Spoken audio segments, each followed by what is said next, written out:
Dating kilala sa pangalang Pueblo de Carig noong panahon ng Kastila, mula sa Spanish name ni Saint James de Apostol na Pueblo of Santiago Apostol de Carig. Kilala ang bayan ng Santiago City, Isabela sa kanilang Balamban Dance Festival at Patara Day Festival. Ito din ang jump-off point sa mga maraming tourist destination sa northeastern Luzon tulad ng Magat Dam, Banawi Rice Terraces sa Cordillera at White Sand Beaches sa Aurora Province. Nito lamang nakalipas na mga linggo ay isang balita ang kumalat sa social media tungkol sa pagkakatagpo sa wala ng buhay na katawan ng isang nursing student sa Santiago City at sa ginawang pagdakip ng mga pulis sa may sala. Samahan niyo po akong talakayin ang nakakapanlumo at masakit na naging katapusan ng mga pangarap ni Lizelle Abogade. Bago ko po simulan ang ating story, sa mga bago po sa channel ko, please hit the subscribe button at pakipindot na rin po ang ating notification bell para ma-notify kayo sa mga bago nating upload na videos. June 18, taong kasalukuyan, ay nakatanggap ng report ang tanggapan ng kapulisan ng Santiago City tungkol sa natagpuang katawan ng isang babae sa isang bakanting lote sa Palac Road, Barangay Buenavista, Santiago City, Isabela. Nang makarating ang mga pulis sa lugar, ay tumambad sa kanila ang wala ng buhay na katawan ng isang dalaga na nasa kalunos-lunos na kalagayan. Nakagapos ang mga paa at kamay, pati ang ulo nito ay nakatali ng alambre sa isang puno. May malala itong sugat sa kanyang ulo at sa iba't ibang bahagi ng katawan. Ayon sa report, ay isang 14 years old na construction worker ang nakakita sa katawan ng biktima. Iihi umano sana ito sa puno ng aratiles sa masukal na bahagi ng lugar nang makita niya ang katawan. Ang biktima ay agad na kinilala ng mga kamag-anak na ang 19 anyos na si Lizelle Abogade. Inilarawan ng pamilya, kaibigan at mga nakakakilala si Lizelle na isang masayahin, mabait, matalino at makadiyos. Ito ay kasalukuyang nag-aaral sa University of La Salette sa Santiago City at kumukuha ng kursong nursing.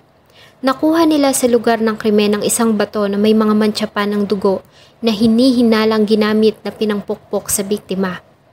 Agad na nagsagawa ng investigasyon ng kapulisan ng Santiago Police Office.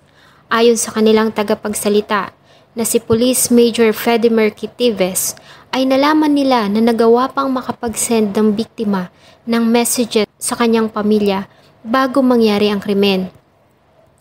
June 18 ng pasado alas 4 ng madaling araw, nakapagpaalam pa ito sa caretaker ng boarding house na ito ay aalis para magsimba. Nakapagpadala din ito ng mensahe sa pamilya na siya ay magsisimba kasama ang larawan ng isang pulang tricycle na sinakyan nito na may plate number na 3524. Na-trace ng mga investigador ang may-ari ng nasabing sasakyan. Ngunit ayon dito, ay noong June 17 ng hating gabi ay ninakaw ang kanyang tricycle ng isang lalaking lasing. Sinubukan ng mga pulis na maghanap ng mga CCTV sa mga malapit na establishments sa area kung saan ay may mga nakita silang kuha na nahagip ang nasabing tricycle ng madaling araw na mangyari ang krimen.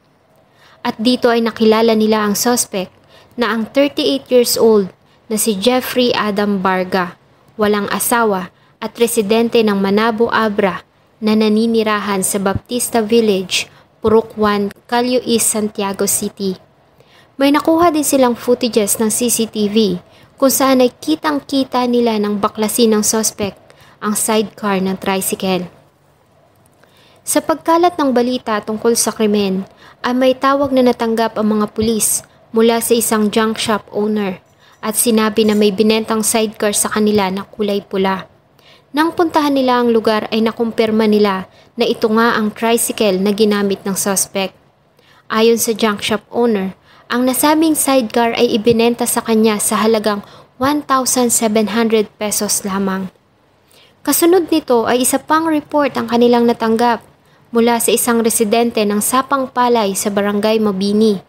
Ayon dito, ay nakita niya ang isang lumang motorsiklo na isang Euro 150 na nakaparada sa kanilang bahay. Kaya naman ay agad nila itong inireport sa himpilan ng pulis sa Presinto 4. Nang tunguhin ng mga tauhan ng Presinto 4 ay kanilang na-verify na ang nasabing motorsiklo ay ang motor na ginamit ng suspect. June 20, 2023, habang ginagawa ang manhunt operation na pinangunahan ng Santiago City Police at sa pakikipagtulungan ng City Intelligence Unit, Presinto 1, Presinto 4 at CMF Philippines sa Sapang Palay, Mabini, Santiago City, ay nakatanggap sila ng report na nakita umano ang suspect na malaya pang nakakapaglinis ng bukid. Nang tunguhin nila ang area, ay muntik na nila itong masukol, ngunit sadyang napakabilis nito at nagawa pang makipaghabulan sa mga otoridad sa gitna ng malawak na palayan at nawala sa masukal na bahagi ng lugar. Kinabukasan June 21, 2023, para mas mapabilis ang ginagawang manhunt operation, ay inilabas ng PNP sa publiko ang larawan ng suspect. Kasabay nito ay naglabas din sila ng pahayag kung saan ay magbibigay umano si Mayor Sheena Tan ng halagang 100,000 pesos na reward sa kung sinong makakapagturo sa kinaroroonan ng suspect. Ang nasabing anunsyo ay mabilis na kumalat sa social media at mga nasasakupan ng Santiago City. Sa parehong araw ay agad silang nakatanggap ng report mula sa isang residente ng barangay Nabuan, Santiago City, kung saan ay nakita umano nila ang suspect na naglalakad pababa sa ilog na nasasakupan ng Malini. Nakipagtulungan din ng barangay officials ng lugar sa paghahanap. Sinuyod nila ang kailugan dahil sa may nakapagsabi na lumulubog ito sa tubig ng ilog na ilong lamang ang nakalabas. Mula sa Malini ay tumulak ang grupo ng kapulisan sa barangay Nabuan at sinuyod nila ang lugar hanggang sa makita nila ang hinahanap. Matapos ang ilang oras na habulan ng ganap na alas 2:25 ng hapon ay nadakip si Jeffrey Adam Barga sa Purok 6, Malini, Malvar, Santiago City. Nahuli ang suspect nang subukan nitong isiksik ang kanyang katawan sa masukal na puno ng kawayan. Ayon sa report, ay nagawa pa nitong tabunan ang sarili ng mga dahon.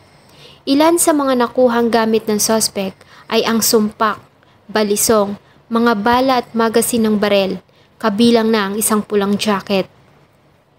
Ang suspect ay dinampot ng grupo sa pangunguna ni City Director Police Colonel Terso Manuli at agad na idinala sa Presinto 1, kung saan ay agad itong kinuyog ng mga galit na kamag-anak ng biktima.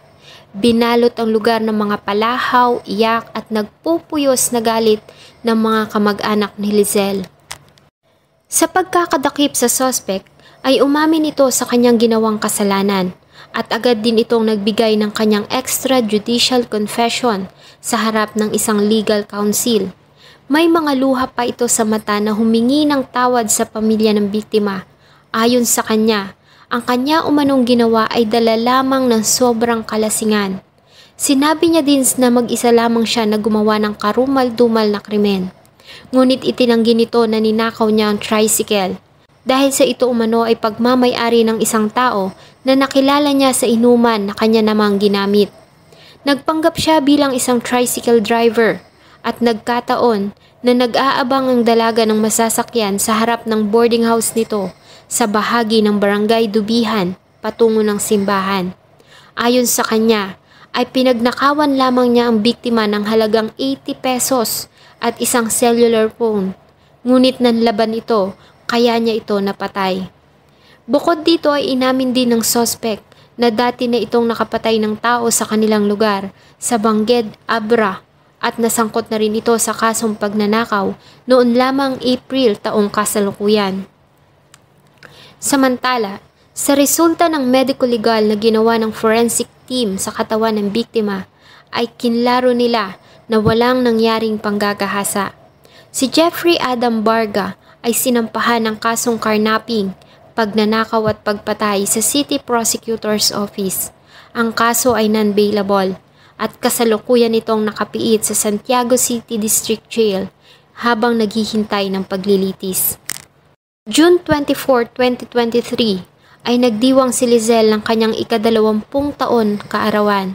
At sa kabila ng naging kamatayan nito, ay inalayan siya ng kanyang pamilya ng cake para alalahanin pa rin ang mahalagang araw sa kanyang buhay.